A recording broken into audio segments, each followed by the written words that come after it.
This is Counterpoint, and I'm your host, Tanya Granic Allen.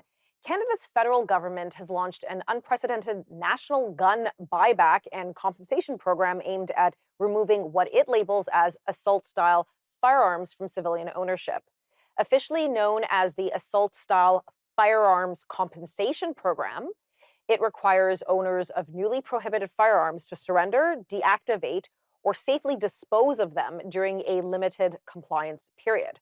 After October 30th, 2026, continued possession of these firearms will be a criminal offense, a move the government says is necessary to improve public safety and enforce existing firearms bans. But the program has landed at the center of a fierce national debate. Critics say it's poorly designed, costly, and ineffective at actually reducing violent crime, and that it unfairly targets law-abiding owners rather than the criminal misuse of guns. Groups like the Canadian Coalition for Firearm Rights have called the buyback wasteful, ineffective, and divisive, arguing that it undermines property rights and does little to address the root causes of gun violence. Meanwhile, the National Firearms Association warns the buyback amounts to de facto confiscation, placing responsible Canadian firearm owners at legal risk and eroding trust between citizens and government. Well, joining me now to unpack what this buyback program really means for public safety, law-abiding Canadians, provincial and federal relations, and the future of firearms policy in this country is Rod Giltaca, CEO and Executive Director of the the Canadian Coalition for Firearm Rights, and Blair Hagen, Executive Vice President of the National Firearms Association. Blair, Rod, thank you so much for joining me today. It should be a spicy conversation because this is really a percolating issue for many, many Canadians across the country. So why don't we start with you, Rod? First of all, how many gun owners and how many firearm owners and firearms are there in this country? In total, we Yeah, don't yeah. know. Affected by the bans that started back in 2020, in fact, a little bit before 2020, all the way through to today, we think there are somewhere above 2 million firearms that would qualify for this specific confiscation slash compensation program. And unfortunately, the government right now is planning on paying for 132 or 136,000 of them. So it's an interesting approach they're taking.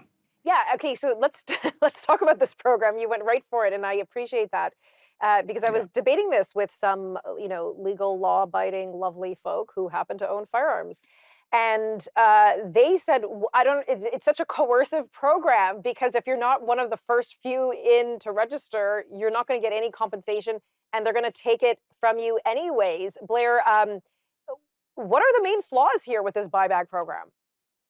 Oh my God, where do I start? Well, first of all, it's a premise.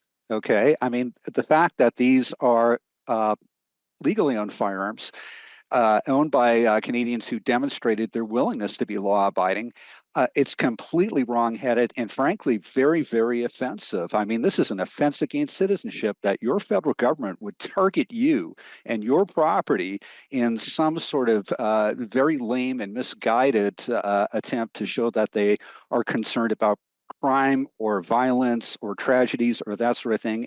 We know that that's not the case. This is part of an ideological program that's been uh, taken to heart by the Liberal Party and Liberal governments for many, many years now. So, where do you start?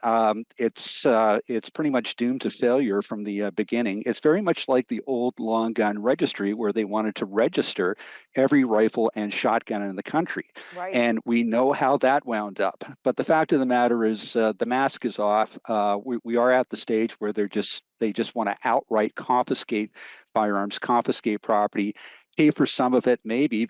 Don't forget compensation. If you decide to participate in this program, compensation is not guaranteed. Meaning, like, if you're not one of the first 130,000? Essentially, yes, it's a set budget, it's a limited budget, and once they run out of money, so they say, you're out of luck. So Yeah. again, that adds to the insult. That adds to the insult, and it shows how little regard this Liberal government has for Canadians. Yeah, and we're going to hear from you, Rod, just after the commercial break because we're right up against it. But it seems very coercive or To me, it sounds almost manipulative, because if you know, because these are registered guns, if you know how many there are and you're asking everybody to, everybody has to do something with them, why wouldn't you offer compensation for everybody? It's a strange situation. We're going to pick this up in just a moment.